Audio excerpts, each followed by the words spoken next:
everybody. Welcome to Creative Conversations with David and Donna. I'm David. I'm Donna. I'm Swearingen. And I'm Megan.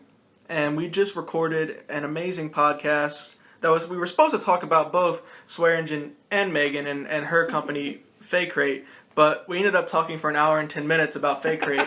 And honestly, I feel like there could be much more to say. We could keep going. We had to cut it off. We tried to end it like 3 times. Like, it got to an hour, like, okay, we need to stop. Hour and 5 minutes, okay, time to wrap it up. But we just kept going. Enough about you. Well, not even that as much as I just wanted to keep the podcast around the same length. It is awesome. Read recently that somebody said you shouldn't worry about length, but I don't know. Kind of feel like an hour is plenty. Yeah, you should moderate. Yeah, I think so. But we're here with Stacy, who recorded with us before, which I think I did say at the beginning of the last podcast, but we had really horrible sound quality. So I'm going to actually go back to a question I asked Stacy on that one that we never got back to. So Stacy was my student when you were a freshman high. Correct. And then we were together in theater club or drama club when he got to the high school. So I knew him as a student, but before that, it took me a while to remember it, but he had been working at Leaps and Bounds, a trampoline-type park for kids who work with cheerleading and stuff and learning how to do flips and tumbles. And we had a birthday party there for my daughter. So I had seen him there, and I knew him from somewhere. So that's one of the many, many jobs Stacy has had. Was that your first job? It was my first job. Okay, so I know about the first one. Now, take us through the litany, because you've done so many things. I've done so many jobs that I don't even have them all on my resume. I got my first job at 14. I had a worker's permit, so I was getting paid. Otherwise, at least back then, I wasn't allowed to be paid at 14. So I got my worker's permit so I could get paid, started making money. I bought my first car with the money that I had been saving, all that good stuff. That's nice. Yep. So my first job was Leaps and Bounds. After Leaps and Bounds, I think I was a host at D'Angelo's, which is an Italian restaurant in my hometown, and I think I kind of moved up from there. I went from host to server, then I left that and worked at Starbucks. I worked at Express, which is a clothing store. I worked at the mall. After that, I worked as a server for Chili's, then God, now I'm trying to. Well, I know you worked at Raising Cane's. Raising Cane's, yeah. That was actually when I first met my wife. I was working at Cane's, but I was working at Cane's because I had just quit a job. I'm trying to think of what job that was, but it was kind of like a quote unquote better job than that, but it didn't work out. I can't remember what it was. Now you were doing catering because I went to a wedding and saw you at a wedding serving. I worked for a friend of mine. Karen, and worked for her catering company, Heirloom Cuisine. Real quick before we get too far away from it, y'all met at Raising Cane's or while you happened to be there? Oh, no. Okay, I was just working there when I met her. Okay, we'll have to go back and tell that story. It would have been so funny if you met at Raising Cane's. Let's finish the list of jobs, then we'll go to how you met your wife, and then we'll get into your story. Sure. Okay. So after it just went one thing after another, just bounced between odd jobs. I'm bartending now. Will I switch eventually again? Yes. Like it's just always been a matter of like work environment or what's been going on in my life at the time. Whenever when I was in school, I needed something that was more part-time, and then I got out of school and wanted something more full-time. And construction company. I worked for a construction company, Alvarez Construction. Whole Foods. I saw you working at Whole Foods. Worked for Whole Foods. Mm-hmm. I worked for, God, now I'm trying to think of it, Benny's Car Wash. Yeah, I want to work at Benny's Car Wash. It's an excellent company to work for. My friend just got a job there, and it's excellent. They're a good company. But I worked at Benny's Car Wash, and I left the job at Benny's for Alvarez, and then while I was at Alvarez, I started going back to school, so I needed something that was less full time. So now I'm bartending again. So it's always just been whatever my life needed at that moment, and I've never gotten fired or it's never been on bad terms. It's never a bridge burned. It was just always kind of move on to the next whatever was available. So it ends up with me just bouncing between odd jobs and stuff. Hopefully, I write this book and it sells millions of dollars. And No, I never no, have to do no. anything We again. gotta start right now. The thing is, when this book takes off and I sell millions of copies. There we go. Speak it I gotta to the speak universe. when. You're right. Speak it into the universe. Well, if that doesn't happen, I can always get you a job at a yogurt store. For if you want to throw another one in there. You have been a barista. They also sell coffee. I have been a barista before. Just at Starbucks or somewhere? Just at Starbucks. Okay, you weren't a barista, but okay. Oh. Sorry, Starbucks employees. I'm kidding. That's just what my boss. That's the propaganda my boss tries to give to me. Like, they're not real baristas, and I'm like, their coffee tastes so much better, but okay. They're not real baristas. I will say, it was one of the most hardest jobs, one of the most difficult jobs I've ever had. I have friends who work. I understand. I know exactly what you mean, though. People who work in coffee shops, Starbucks is not real barista. I make my espresso by hand, and I tamp and all that stuff. I grind all my. I grind my coffee beans and all that stuff. So my boss is like, because he went to a camp to learn how to make coffee, and then came back and made us do. I have a certificate. I have a certificate that's certified barista, and he's like, "This is real stuff," and I'm like, "Okay, Glenn." My blood in this coffee. Yeah, exactly. Okay, Glenn. Sure. Oh my goodness. All right, so now it's time to hear the how y'all met story. I don't know who wants to tell it, but all right, you want to make one up or me? So you're saying you don't want to tell us the real story? Oh, I mean, it's just. I feel like it's just. It happened the same way I met my business partner on Instagram. That's okay. I saw a mutual friend of ours post a picture of her from a party. A paint party. Yeah, it was a paint party. Let's not make it any prettier than it was. I was covered in paint. I thought she was pretty.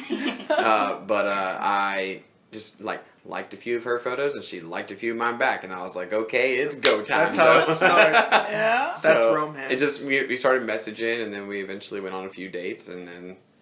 Never looked back. Yep, never looked back. It's pretty, I don't want to say uneventful, but just basically online dating without an actual online dating site. Well, I was about to ask, did you ever venture into Tinder? No.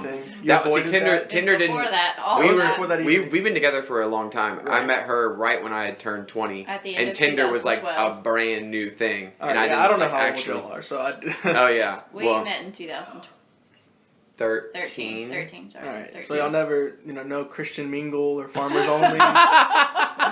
Farmers Only, wasn't that It it? was Instagram. I just remembered it's back when I would pay attention to who was liking my pictures, and I'm like, he liked 5 of them. Why? And I went and looked, and I was like, oh, he's kind of cute. And he was talking. He had his A game on, and he kept the A game all the way until the day we met. And we met in a group because we were planning on hanging out one-on-one, but it was like an opportunity after I was off of work. Everyone was going bowling. And I was like, okay, I can meet this random person in a group, so if it doesn't work out, I can just brush off the one-on-one date, right? He won't get murdered. Yeah. Yep. Yeah. Unlike how I met my business partner, but we met, and I remember I kept trying to talk to him, and he would talk to me and then just kind of walk away, and I am a very impatient person. So I just walked up and I sat next to him at one point in time, and I was like, I'm flirting with you. And he turned beet red. And I was like, I get it. If it's not the right, I just wanted to see what's happening here. It was... That must have been nice. My A game... No, not at all. I would imagine it's like, okay, don't have to play any games. Just... Megan chased me all night. I ran from her all night. Don't make it sound like I'm a psycho. No. I had my A game Are you on. complaining? Yeah. No, when I say chase me, it's because I ran away because I did not feel as if I was worthy. Like, I had my A game when I got there, then I saw her in person and went, yeah, right. Well, actually, so I have this weird thing that if I feel like there's no chance, I'll flirt. Because I'm like, what do I have to lose? It's not going to actually work out. Yeah. I may as well flirt. Just backwards logic, but whatever. Then, so I flirted a little bit in the beginning, and then Megan started flirting back, and once I realized that she was flirting back, I ran. Yeah. I was like, yep. She likes me, and I'm going to screw it up. I'm getting the heck out of here, because I don't know what to do. So I basically, she would literally come sit down next to me, and I would leave. Oh wow! So she probably thought that I couldn't stand her, but You must have really And I was liked a very him. patient person. I wasn't going to get my feelings hurt. I was just going to be like, look, I'm flirting with you. What's happening? Yeah. So Feeling it? after that night of her coming to wherever you were sitting to talk to you, then did y'all choose to see each other again?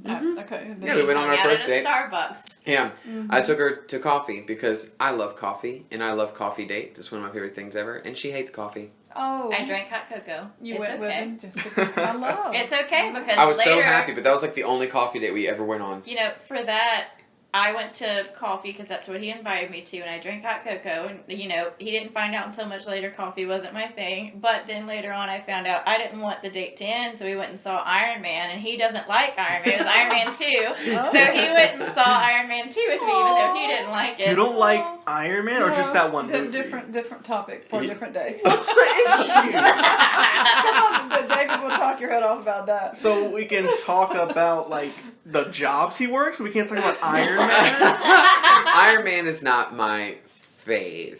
I'll Okay. say that. Like my favorite thing about Marvel is X-Men for sure. Okay, well, Yeah, I mean that's not bad. Yeah, You saved yeah. it a little bit. yeah. I just wasn't a huge fan. I mean, I love Iron Man. I love the Avengers. Just wasn't a huge solo Iron Man fan. Okay, well, Shrug. Okay. how's it feel to Are be those, wrong? are those pitchforks and torches I hear? Like,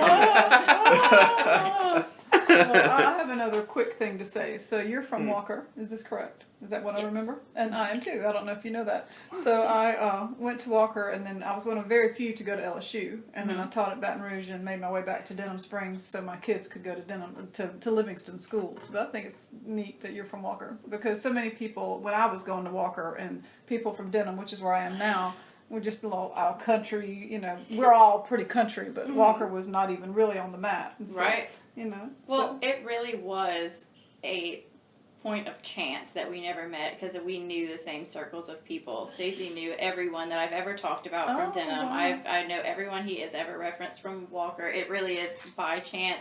I was the drum major at our band. He was mascot, and I was in band. We always used to go and talk to the Denham band and everything, and he was related to all of that. So it was literally just by chance. We That's all of our Wow. circles intertwined. Every That single is one of so them. amazing, and y'all just never met each other. Yeah. Nope. It was best that we didn't meet then. Whoa. on my part. Okay, yeah, same. Okay. Well, somebody knew. So the chance meeting happened when it was supposed to. Oh, I know. yeah, Aw, story. cue That's the a great aw. story. Oh, That's a better story. So than the Iron Instagram. Man. He was not from Walker, by the way. Iron Man's not from Walker. What? I know that. What we? So now I've been completely derailed in my brain Exactly, by the yes. Iron Man isn't from Walker comment. Right. That was kind of the point, David. What? Okay. I So the know. Barton would. Yeah, that's what I'm trying to say. But anyway, make your point about Iron Man. Let's go ahead. That's Oh, it. now I'm allowed to talk about Iron Man? Make up your mind, Donna. 16. I would much rather talk about Stacey's book, but that's okay. No, this is a good conversation. Is it? Get it? I do. Inside jokes.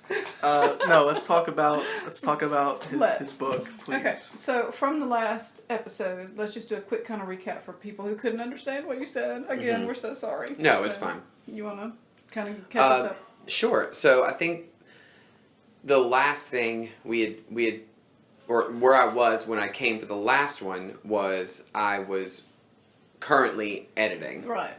I finished those edits. Thank God. Yeah. Literally could not have been more happier in my life to finish those edits. So those edits are done. They are now with my editor, who will be sending them to the publisher. And once we get approval from that, we move on to cover design. So the edits are done. Both Donna and David have their final edited versions to read. So excited. So they get a sneak peek into everything. But yes, that's where we're currently at. Where I'm waiting for edits to be sent off for approval, and then moving on in the next step. Okay, so you said, I follow you on Facebook as yourself and as your author self, so I think it was on the Swearingen Facebook you talked about your acknowledgments. So Yes. how did you decide how to do that? That must be tough, huh? Oh, it's very tough.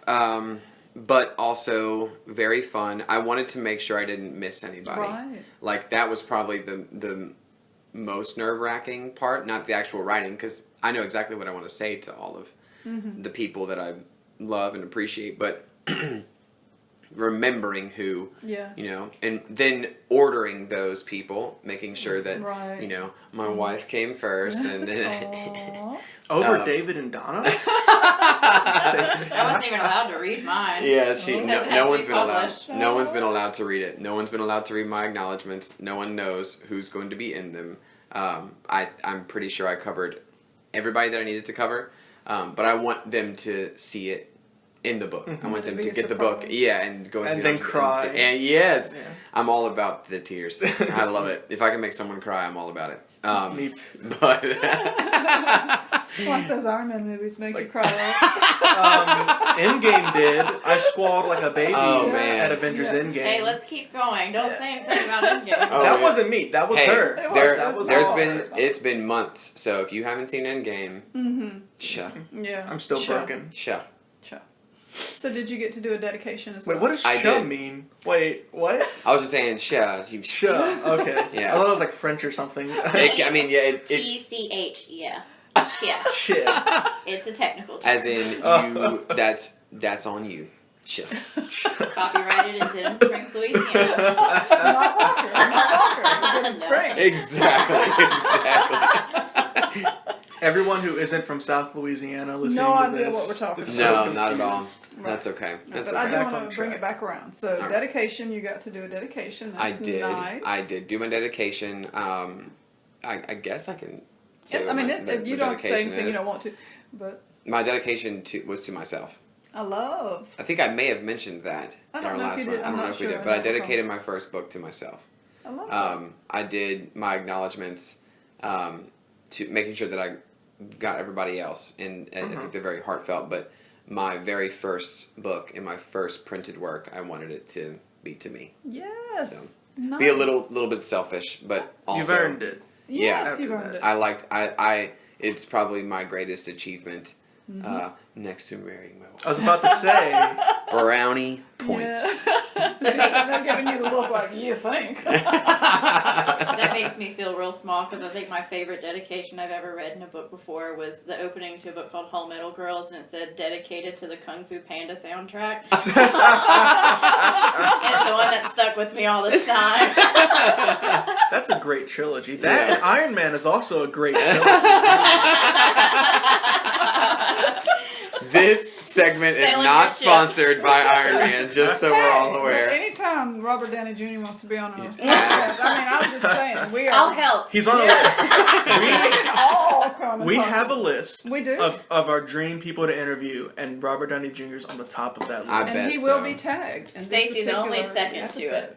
Oh yeah, only second. Only second. Well, we already he was first, but we were able to mark him off. So, right, so now next came up. Yes. Right. Yeah. Okay. That and DCITM. Yes, of course. which we've already done as well. But I'm sure another former student of Donna's. Very cool.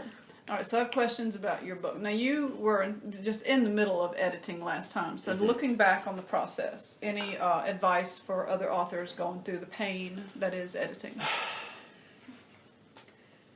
The best advice I can give to an author editing: coffee, isolation. I don't know. I cannot believe that I even made this a series because now I have to do it again. And we talked about and again. So you're still. You had said last time maybe 4 because you were having trouble thinking about 3. Yes. But now that you've done the process, do you think you could get it to 3? No. I No. don't think I don't think I can condense it to 3 currently. Yeah. That's a battle that I'll have to have with my cheerful editor,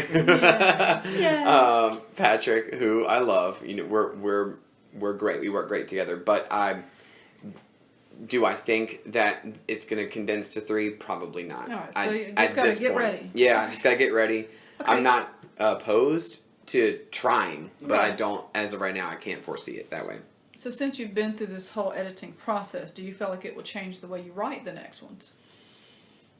Yes and no. I think really and truly the editing that I had to do, I don't want to call it minimal, but Patrick did a very good job of keeping the integrity of my story. And since this one is now approved and done, he has very limited... he is can't get his fingers in you anymore, you can't. He has very limited traction into judging where it goes. He's listening to this right I know, now. That's amazing. Are you challenging me? But so knowing that aside from the editing process and aside from what Patrick is capable of doing, because he is fantastic, the first book is done. So I have now something that is grounded, something that is concrete, when before I did not. So writing the second book was a lot more difficult 4 weeks ago than it is now, where I have something that's done and I can just move forward. You know what to build off of for sure. This is For the sure. actual The foundation. deal. Right, exactly. It's concrete, not clay. So. Right. So, I think last time you mentioned that you didn't go through any serious changes. Like, your editor didn't change anything big, did he? Or did you go through any real...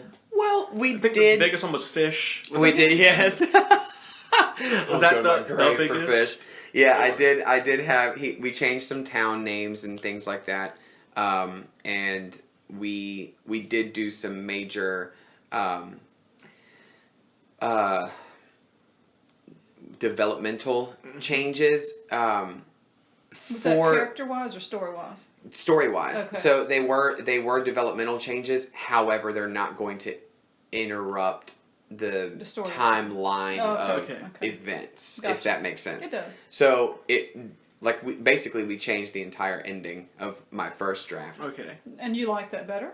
Yes. Okay. I can honestly So say at that I least- do. Yes, at least, it's a much, as Patrick would say, a neat bow on the end of the book. Is because it like an ending and also a cliffhanger? Is it both? yeah, Yes. Okay. you're gonna be mad at me for sure. But it's one of those mad at you, but like I'm okay with it mad at you. And And also can't you wait. could you could Yes, stop. can't You wait. could stop with the first book. Okay, Okay, that's what I was gonna and be ask, yeah. and be quote unquote okay.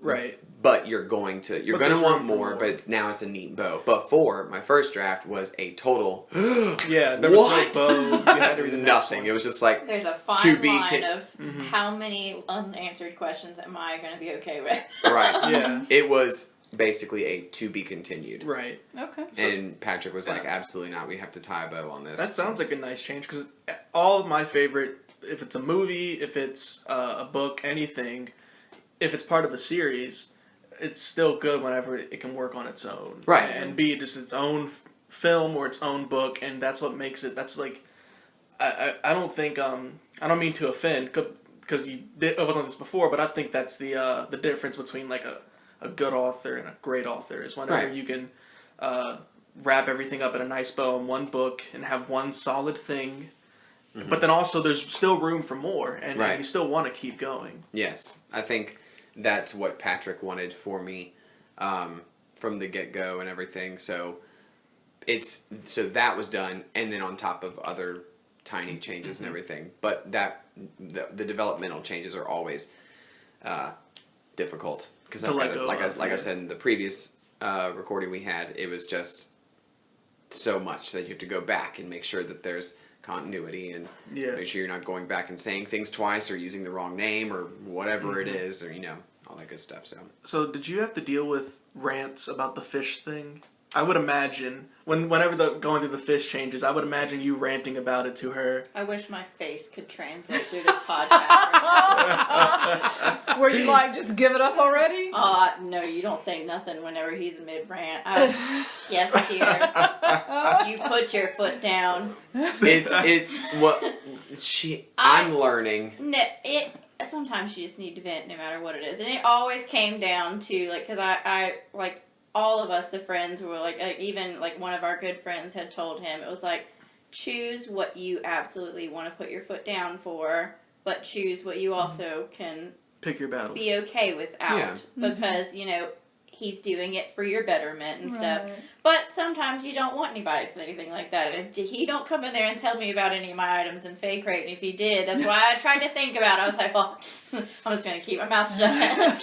But it was the first time, you're faced with like, this is the things that you've been working with for 2 years, and like, and that's the names that mean something. He had relationships with all these names and stuff, but I mean, he made it his own. And at the end of all of it, him and Patrick are having GIF wars on text messages. I'm like, do y'all even work? This is every GIF that's ever been made. Are you even communicating at this point? Oh my goodness. Yeah, but mostly the rants that I get are, after editing went through, it was the last, like, because once this book is solidified and he moves on to the next one, any plot holes start coming out in book 2 and 3. And like he said, nothing necessarily changes in book 1 based off of fixing those plot holes. But if he didn't have the minute changes of knowing what was going to be in those plot holes in the book 1, then it would have been really hard to fix in book 2. That makes sense. So we had a lot of back and forth of me just listening, being a sounding board while he fixed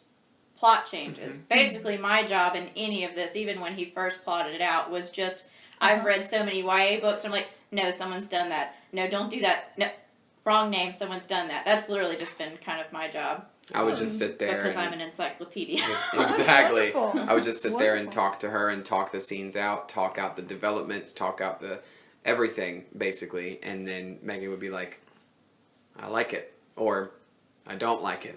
You know, like that would be pretty much it. But I'm learning. I definitely, you know, I think every creator in any Any field? Yeah, any creator has difficulty accepting, not necessarily criticism, because I can take criticism, but from the people that you care about, I think it hits just a little bit differently when you do receive that, like, tough criticism or whatever it is. And it's just a whole learning process of, like, when I would go to talk to Megan about her, and I would honestly want her opinion, but then I would receive that opinion and not want it anymore. It wasn't your opinion.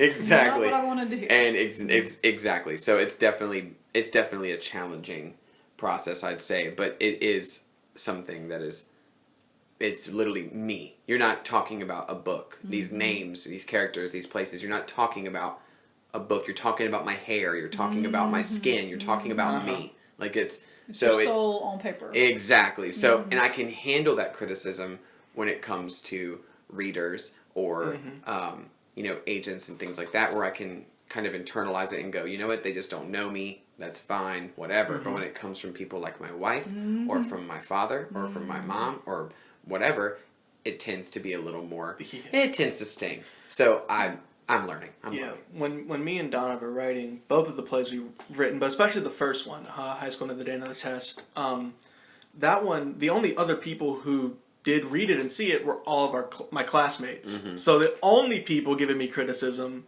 at least while writing it, were like my best friends in the whole world. Right. And they're like, how does it think that's going to work? And I'm like, but I'm telling you it's going to work. Right.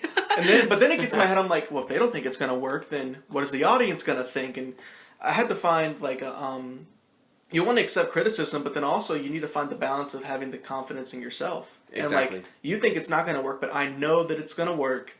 I know that it's good. And then you push through and you stick with it. And, I mean, Donna's had to do that with me. Like, I tell her, I'm like, no, I think we should do it like this. And then she has to stand her ground and be like, nope, I know this is going to work. We're going to do it this way. So then I'm backstage panicking, waiting for we're getting to the scene that I'm nervous about, and I'm like, oh God, here it comes. And then it goes fine. And it's great, and she was right, and she proves me right. And I mean, I've done the same thing with Donna's her, getting too. a hair flip right now. I mean, that's why we're calling our course the Donna Method, the way we're writing plays. I call it the Donna Method, follow the way that she does it, because she has more experience. So I had to learn also, like, and I'm sure your editor has edited more books than just this, and you've written one book and he's edited tons, so exactly, you have to trust that he knows what he's doing. And he has, and on the same coin, he has to trust me as the creator. He has, I mean, he's definitely showed that that he is willing to trust me, because I've had to plead with him, look, you liked this story for a reason. You picked it for a reason. Right. Trust me on this. You're having this conversation with me. Exactly, for a reason. Like, trust me on this one. There were certain things that I had to trust him on, like, okay, fine, I'll bend. But now you've got to trust me. So well, a lot of those changes too comes from the fact that as friends and family, we know where book 2 and 3 is going because he's told us. Patrick has read the first book and kind of gotten conversations with Stacy about where it's going to go through. But whenever there would be just moments where he would be like, "Why this?" and Stacy would just explain it. Oh, okay. Because it's important that this happens in this book because this happens in next book. Oh, okay. Move on. Right. GIF. He would have to. There are moments where there are moments in the final edits. In the beginning edits, I would always list out like, this is why this is happening. This is what's going to happen. Blah blah blah blah blah. But by the end of it, I was going, trust me, trust me, trust me. Like I feel like you get kind of fed up. It's like you're giving information, so you're like, trust me. Yeah, I would literally say, this is important. We have to keep it this day. And he has said, okay, I'm trusting you. Which is something that I probably would not get with a bigger publishing house, something like that. They may, some publishers have nixed authors and ghost written under that author's name. It happens every day. So I'm very thankful for where I'm at and very thankful for Patrick, who I love so much. I love you, Patrick. Well, I was trying to find a way in, but we need to talk about something you brought up before we started talking. So the marketing happened. So this is big for anybody who's doing any kind of business, and this is your new business. So let's talk about the marketing plan. So my wife came up with the marketing plan, the marketing degree haver. That's her specialty. She's built her company from the ground up with her skills and everything, and she knows a lot. I'm just a writer, I wrote a book, it became a thing, and now... Quite self-depreciating. I'm going to throw in, when I first started thinking about being an author, and I started reading about it, they expect authors nowadays to have the platform to basically publicize yourself. They don't care... They'll publish it for you, but that's about as far as it goes. So for any author or person thinking about writing, this is very valuable information. Absolutely. It is, especially with my publisher, which is a small press, my book will only go as far as I take it. My publisher will double their efforts if I am doubling mine. Like they're going to go as far as I do. So if I'm selling all these copies, if I'm working extra hard, my publisher's going to be working extra hard. They're going to be right at my back, right at my heels. So this book is only going as far as I can take it. So my wife has taken it upon herself to kind of build me this plan and basically whip me into following it to make sure that I'm doing things and doing them the right way and gaining as much of a following and as much of a as much traction as I can get for the book, and I'm eternally grateful for it.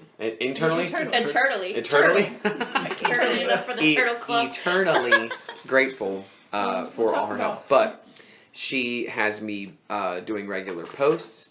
No, that's on Facebook, which I see, but also I'm sure on Instagram. On Instagram, and I have my Facebook account and Instagram account linked. So anytime I post something on Instagram, which is where I mainly post from, it goes to my Twitter account and my Facebook account.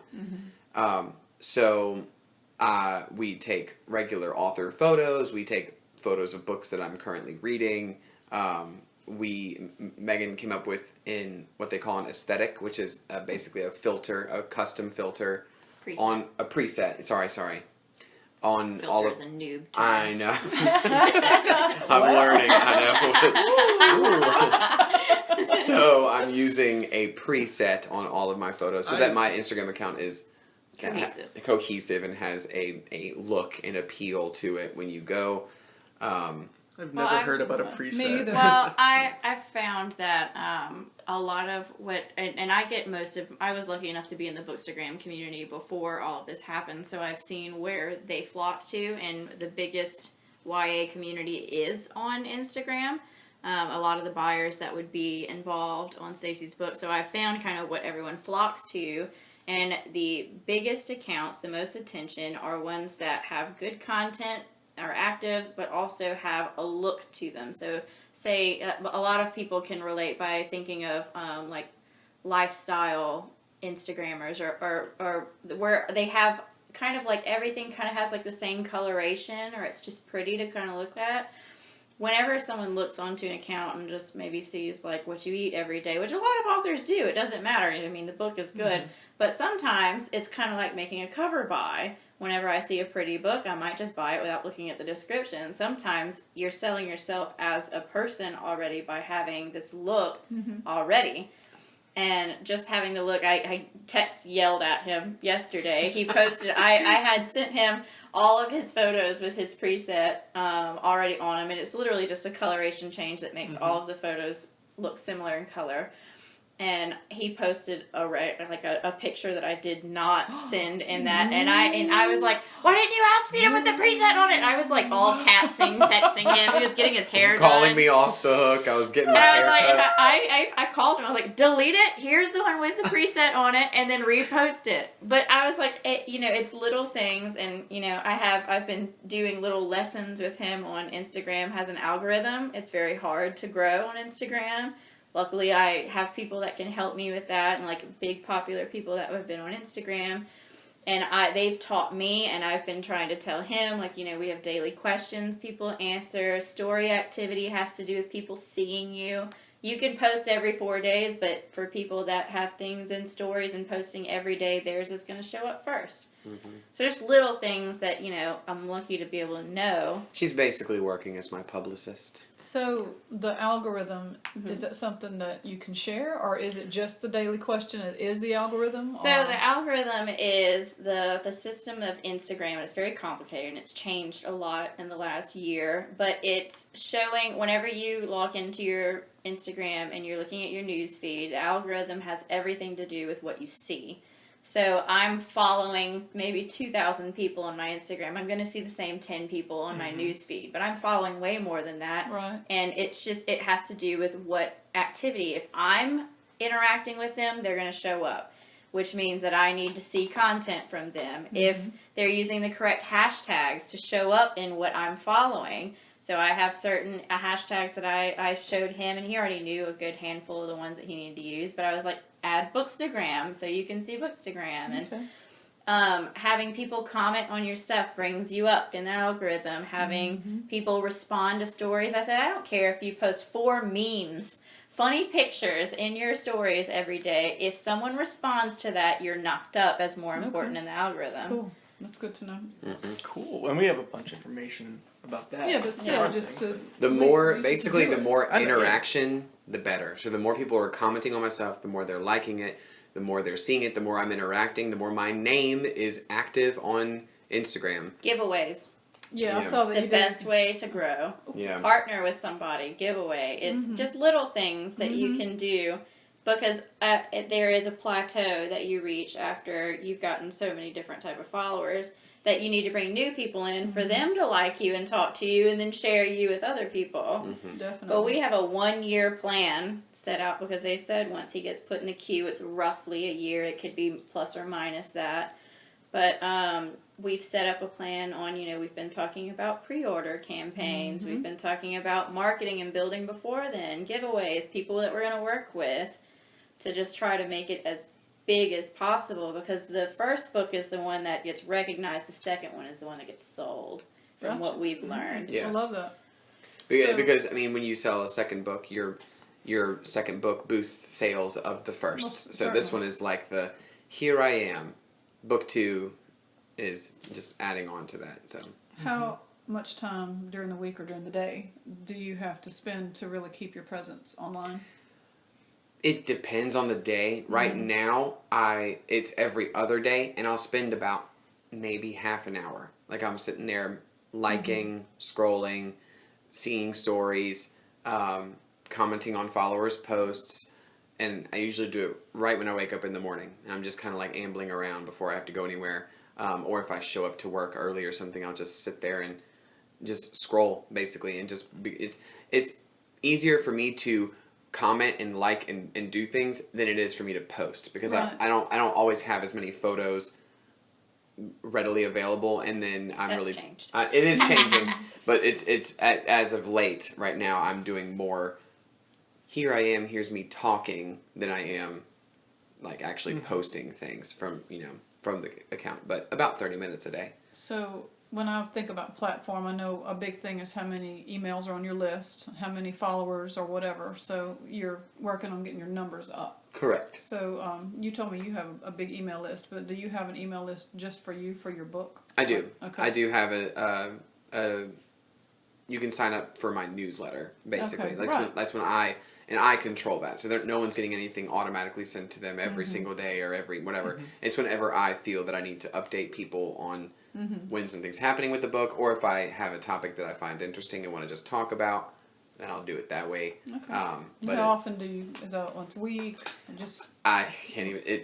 Right now, it's whenever. The last one I think I posted was last month. Okay. Like at the beginning of last month. So it's like it's not often. I don't want to be, at least yet, without a book or anything. I just feel like I'm just being annoying. And I don't want anybody to have to unsubscribe or anything. Right. Yet. Right. Yeah. So I want to basically update people mildly, just to kind of touch them once every now and then, and be like, hey, don't forget, I'm still an author, and it's still happening. It's coming. So what do you do to drive people to where you collect your emails? Because it's something we've been talking about. We want to grow our email list. Right now it's been mostly word of mouth, and there's links to my newsletter or my website on every bit of my social media. Anytime I can tell someone who's remote, who I feel like is remotely, like, oh, I want to read your book.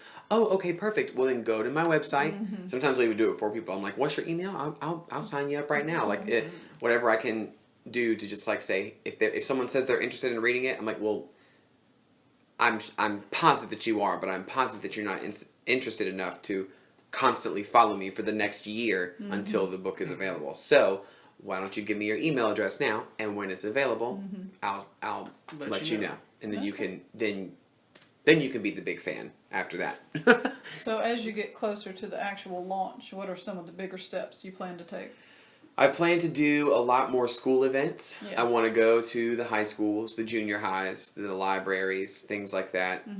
Ramp up excitement. I want to hear from my audience, which is those kids. It's a young adult audience. Of course, anybody can enjoy my book, but I want my audience to get excited for it, because they are the ones that I really want to touch and reach out to. So I want to do things like that. I want to just basically build excitement in any way. That's an easy thing to say, but in this new, like, you have to have your own platform thing, what do you plan to do? So other than, like, are you going to read part of your book, or, you know, when you're at these reprint visits? it, you said? No, read part of your book when you're doing these visits, or how? Oh, yes, of course. Like, when I go to these events, or when I go to the schools and everything, I bring an excerpt from the book that I give them to read, and I also want to start doing a little bit more artist commissions to have art drawn for the books, to kind of people see images like, oh my god, I want to know the story about this image or whatever it is. There's not too much that I can really give of the book before it's out to build excitement, but I want to talk about it as much and be a presence for young people, just to like say, you can do it, help out with the writing process, help out with the publishing process, because it's so daunting and scary, and not everyone, but lots of people want to write books or write stories, but they have no idea how to go about it. They don't have no idea where to even look, and it's discouraging. I know that for a fact. If I didn't have a story come to me in its entirety, like literally drop down on me, I wouldn't be where I am now. It's literally because I found something that had an ending, and I knew where it was going, that I was like, okay, now I have to pursue where to go from here. Now I've got to research. Now I've got to do all these things, and I was making so many mistakes until I found people like Kathy Varick or people like you or whoever it was that would just help me along the way, because I'm like, here, I've got this thing. And again, now what do I do with it? It's all about taking a step. It leads to the next step. But I have to tell you, I was literally thinking when you were talking, what can I tell Stacy? I asked the question in my head, and the answer is, bring costumes and let the kids be Imagora and Art and Ken. And I mean, I'm telling you, Stacy, because you can say, here's the scene, and you get to be what is the the queen's name? Leonora. Wouldn't that just be amazing? I would love it. So that would be so cool. That could work for elementary all the way up to teenagers, and they have, like, at the library, you could say, come and interactive cosplay that you could just say advertise it as a cosplay. But the little kids, can you imagine a Oh my little God. girl being Leonora, and you could even bring a stuffed dog or have a kid be the dog or whatever, Right. you know. I would love that. And that would get them interested in the characters, and then they'd want to know the story. I mean, so I channeled that for okay. you. I'm taking that. Yep. I'm taking it. We also have some loose plans that aren't finite yet, but he will be attending BookCon this year in May. I was about to say convention. He's going to the big convention, and there's going to be hopefully some sort of event there. So how do you do that? I don't know how you even imagine like getting yourself on those kind of panels. Is that what you're talking about, like a panel? Not a panel. It's still in the works with the idea, so I don't want to like vocalize it. But we have, you usually can get your own booth to be an author. There are a lot of authors, or you can have connections to somebody who has a booth and make an event based off of that. So that's what we're still in the works. That's why I don't have anything to say. But he will be at BookCon. He'll be working one of the booths in BookCon, and we're hoping to actually have something specifically as him as an author. It really all depends on where he is in the finishing process. Well, you could certainly have some art and something. Definitely. Oh, absolutely. Because his cover artist is going to be there as well. Oh, Perfect. So I've been going to Wizard World Comic Con in New Orleans every year. We went last year. I'm sorry? We went last year. Oh yeah, it's great. It's my favorite thing. I've been going for ever since the first year that it came to New Orleans, and like Stan Lee was there. That was like about 4 years ago. I've been going every single year.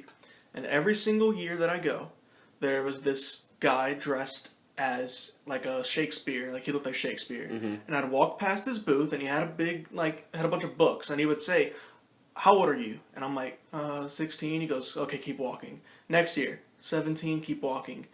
I turn 18, finally. He goes, "How old are you?" It's like 18. He goes, "Want to read my gay pirate romance novel?"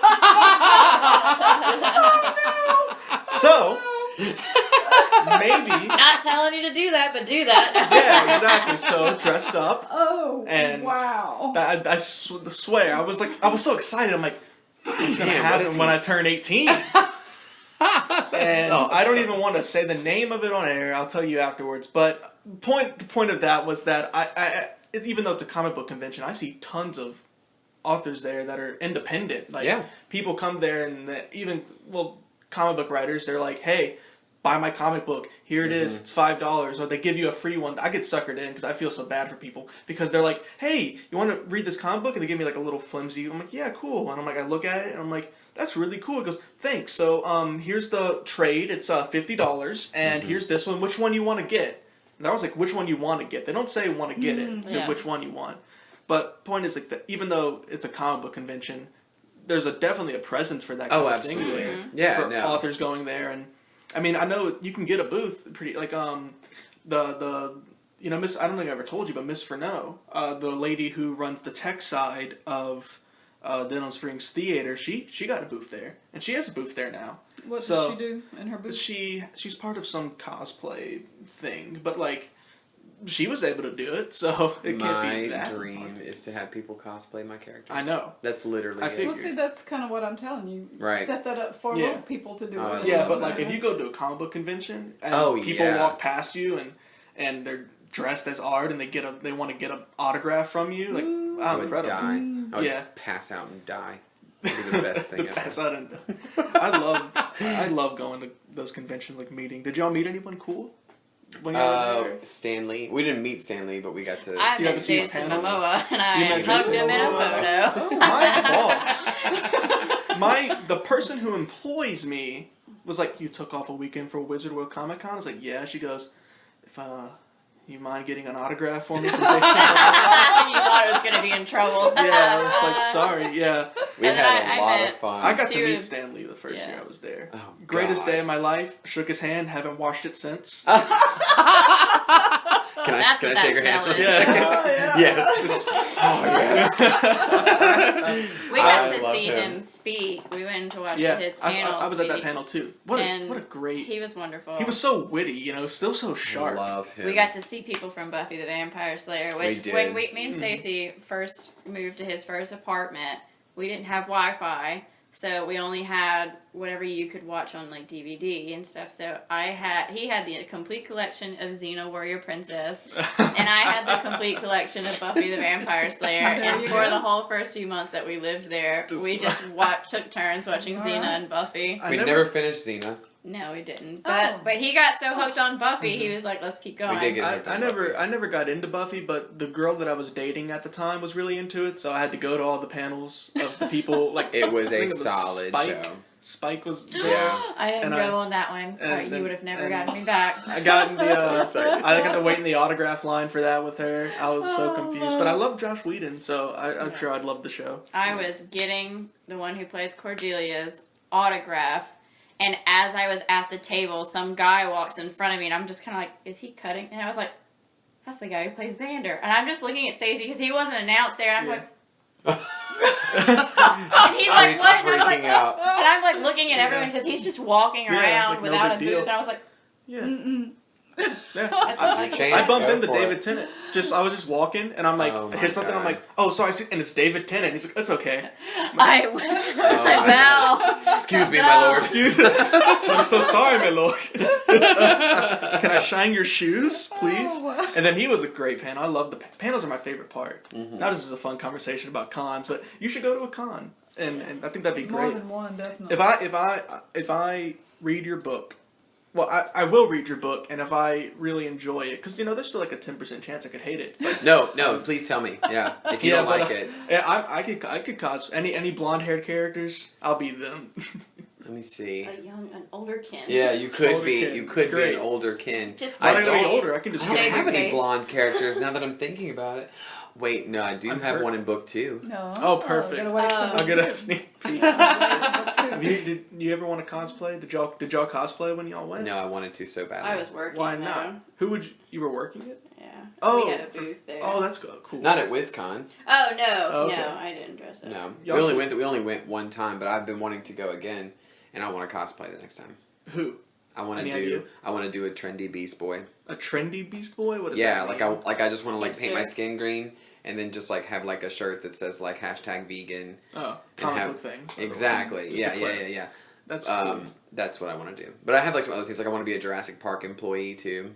Yeah, they always have my helmet and my safari gear. Yeah, they always have the stuff there. You can take a picture with the Jeep. I took it. You took it? Okay, yeah. I did. Was the Ghostbuster car there? Yeah, but I don't care about Ghostbusters. Well, he acts like the Jeep was cool being there. We went to Hawaii and took pictures with one of the actual ones. Yeah. Coolest day of my whole life. Yeah. But back to conventions, though, the connections there of going to specifically ones that are built for you, there's just to show how that, BookCon is so huge, but there was a booth down the, row from us, and an independent author named Zachary was down there, and he had gotten artwork done by our illustrator at once, and he came and introduced himself, and it didn't seem like much. He was just so sweet, had a long conversation with us.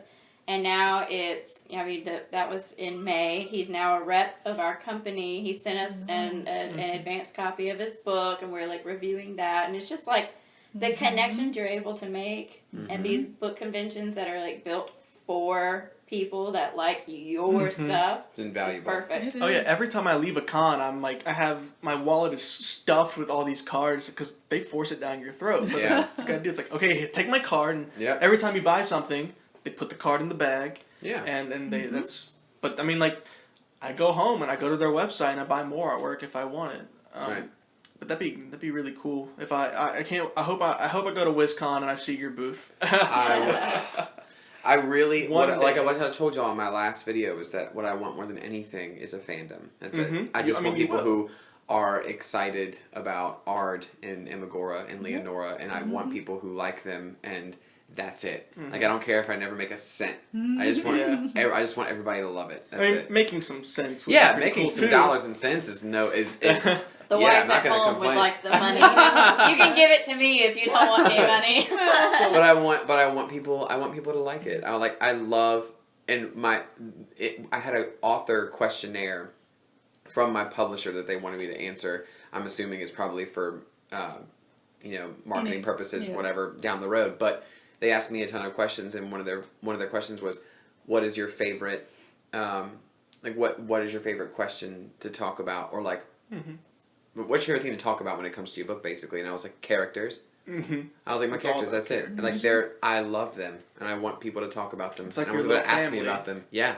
Like, they're real, walking, breathing people. It's the weird, and I know other authors can attest to it. I've seen all sorts of authors say that they just talk to their characters when they lock themselves in a room. Yeah. And they have a conversation. It's like, hey, Harry, what would you do if this happened? I definitely don't, like, talk out loud to them, but as far as, like... Oh, amateur. Oh.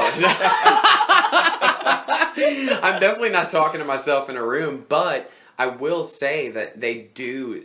Once, I created them and I started them, but they develop, they do things that surprise you. Like, they tell the story. They tell the story. Absolutely. Like, there's things that happen, I'm just like, Well, I always say my favorite stories are the ones where the character obviously drives it. I love, I'm a big fan of Game of Thrones and the Song of Ice and Fire, and if you read George R.R. Martin's original notes, completely different. Right. And then you ask him why. It says, well, when I was writing and I got to the moment where Jaime was supposed to turn evil, I realized, no, he wouldn't do that anymore because he went on this journey with Brienne. So, no, he wouldn't do that. And then it completely changes the story. Right. Because you let the characters naturally grow and push forward what's happening. Yeah, you can't make certain decisions because you can't force it. Because then it becomes so obvious. Because then it's not just the character. I'm sure you... And readers can sense that. Oh, yeah. Yeah, I was about when to say, there's not continuity between the character building. Yeah, and you're like, he wouldn't do that. And that people get so hurt whenever you're like...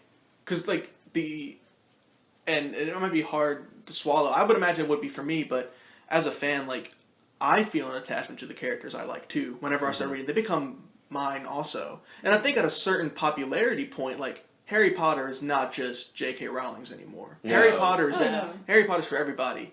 So if Harry ever did something that they don't think Harry would do, I mean, that hurts. Right. And it's like, no, my Harry would not. You hear that a lot. You say, my Hermione. My Hermione, my Harry, my They got that in Jaime. Game of Thrones a lot. And I'm not going to say what my views were on the end or not, but...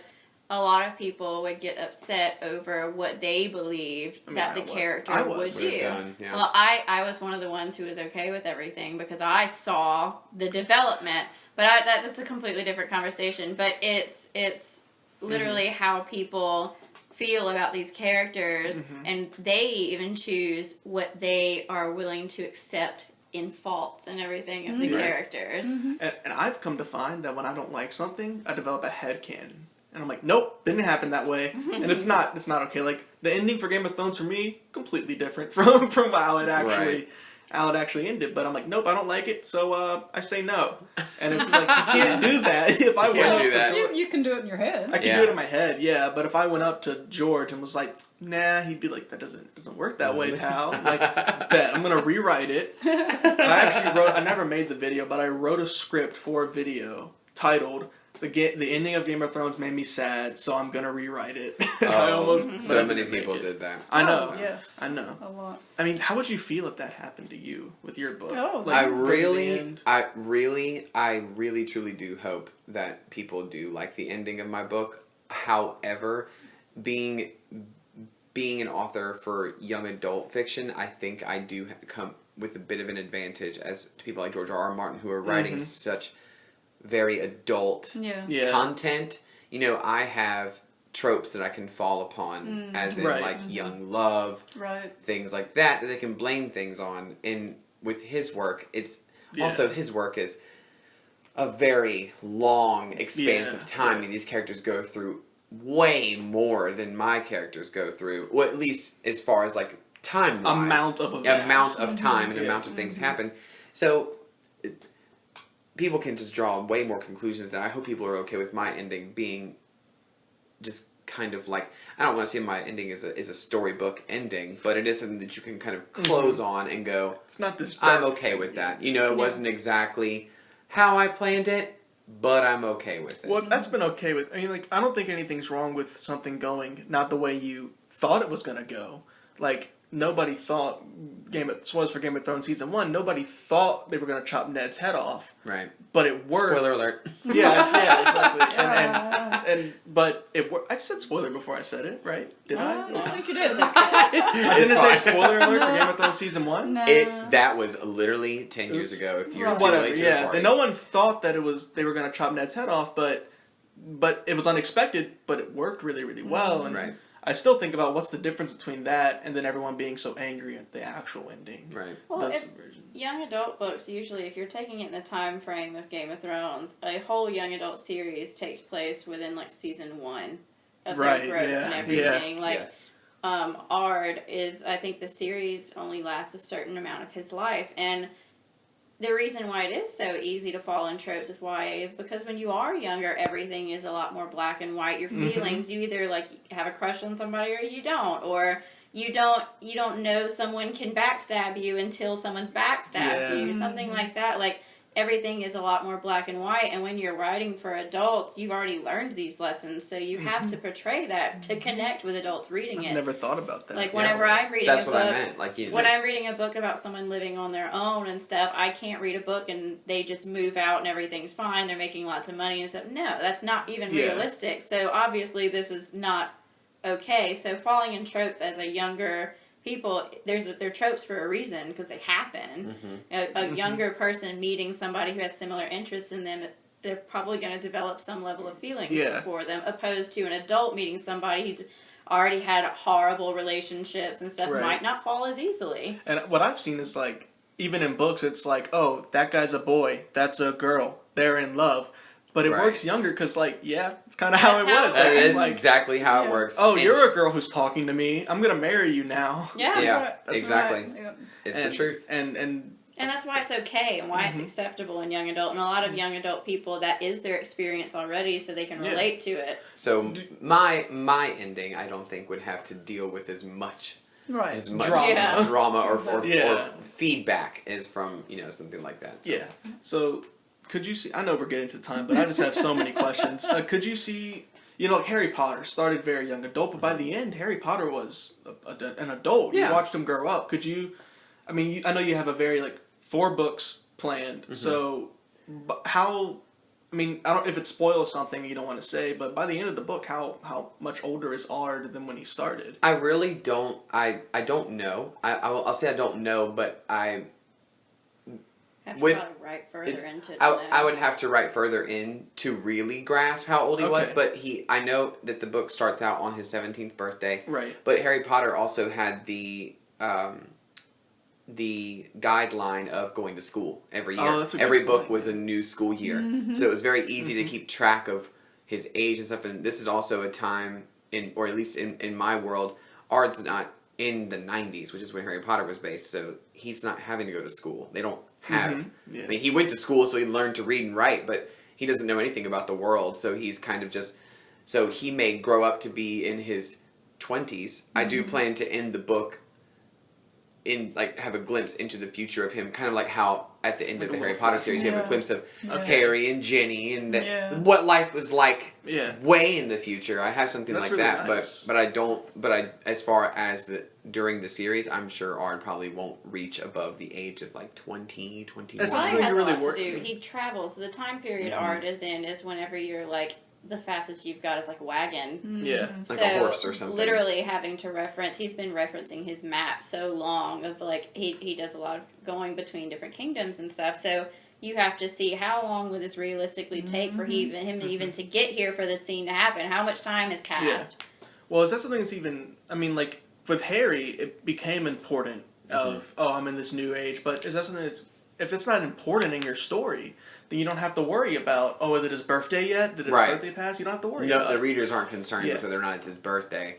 I may do something similar to a nod to him not knowing what day it was, or him accidentally ending up on his birthday and not knowing how old he was, just because of everything that's going on or something. Yeah, that'd be cool. Maybe I could do something like that. I think too that because of what all happens on his birthday in the opening, that having a reference back to that, to reliving it and all those things, that could be a really important point. Or not, it's just up to you. Yeah. Or it could be every time he gets to the next birthday after, to show the growth that he's made. Yeah, you know, like absolutely. What yeah. he's done since. So it's really kind of. I have to see where I'm at writing. Like I know he does a good bit of traveling, but I don't know how much time is passing in between you don't these. have to know that. It'll come. Right. It'll come. So, speaking of time passing, see, Mm-hmm. got that little segue in. Nice. Oh my gosh, it's 7:00. Right. What happened? So, what I want to say to you is, I've said it to you many times. So, you need to see in your mind that you are the author that you imagine, that you have the fans, that they are absolutely at your, you know, in front of you holding your book, signing it, and just continue to see that and feel the way you feel as if it is occurring now, because that is, in my opinion, absolutely what brings it to you. So you've done all the steps, and the marketing's in place, and all these things you're doing. Just hold it. Just believe it in your mind. I really, really believe that. I will. You know what I'm saying? Yeah. I see that happening for you. I have no question about it. Oh. I'm really excited about it. Good. I hope you love it. You have to tell me Well, how so you far, feel about it. I mean, I have not been able to send it to myself at school for some stupid reason. I've been printing 10 pages every night before I go to bed because I want to read the rest of it, and I don't like to read on my computer. So I'm telling you, you got me hooked. Do you have what you've already read here? Yeah. Okay, I'm gonna take it home. But I don't have that's what he okay. sent me. I have the very initial first draft until the second, maybe the last 4 chapters, I think is what I'm not sure. Yeah, so she's got a little bit. I'll send, if you want to give me your email, I can send you. Yeah, I'll do that. Maybe I'll have you send it to my school, because I have sent it from my email address to my school address, and it will not go through for some weird reason. Yeah. So we'll do that. But anyway, I really feel like we need to wrap it up. So, last thoughts. What are our last thoughts? I can't wait to read the book that now I'm getting sent to me, so that's really, really cool. Yes. And if you're listening, you now know we want cosplayers, so please. Yeah. Please cosplay and please post a picture and tag me. I would really love it. Only one person's done one, and it's someone who I initially she was bringing my characters to life so that I could have, like, you know, put a fire behind me to kind of inspire me to go forth with the book. And she loved one of the characters. She did one cosplay of Imagora, and she's the only one to do one so far. And I want someone else to do it. I love cosplay. I have a ton of different cosplay costumes that some I bought, some I made. So once I start reading, I will happily start cosplaying for you. Yay. I'll make it work. I'll dye my hair whatever color. Wear a wig. Wear a wig. Get it done. All right. Any final thoughts from you guys? This has been amazing. I'm so glad we got an hour with both of y'all. I feel like we could do another hour on each of y'all. This has been so much fun. Yeah, thank you guys so much for listening too. Yes, thank you guys. Thank you guys for being here. Yeah. So you wrap it up the right way, since I messed it up. No, you didn't mess it up. Did you mess it up last time? That did not happen. Yeah, that did not happen. Wiping it from the memory. Okay. It was already wiped from my memory, so it's okay. Go ahead. No mess ups. There are no mess ups. It all happens for a reason. Thank you guys so much for listening to Creative Conversations with David and Donna. I'm David. I'm Donna. I'm Swearingen. I'm Megan. Stay creative.